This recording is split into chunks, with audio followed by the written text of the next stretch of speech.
Kilala niyo yun si Joaquin, yung nasa probinsyano. Siya ang unang kita sa stage. Gumali ko, bawal man di ay, ginanon yung kamay ko. Hindi man sa bawal, parang respeto lang sa kanila kasi no, parang seryoso sila. Kasi nasanay ako na, yun nga, pagiging fan na okay lang sa artista na, pero nagigil na ako, gusto ko nang lumipad.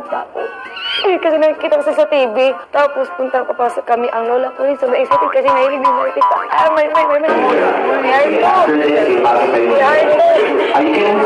Nakita ko si Elmo, tapos nang biglang, kilala niyo si Loisa, yun nasa PBB? Tapos ko siya, sabi niya, May!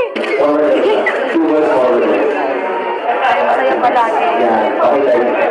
Tapos siya na, okay ka lang?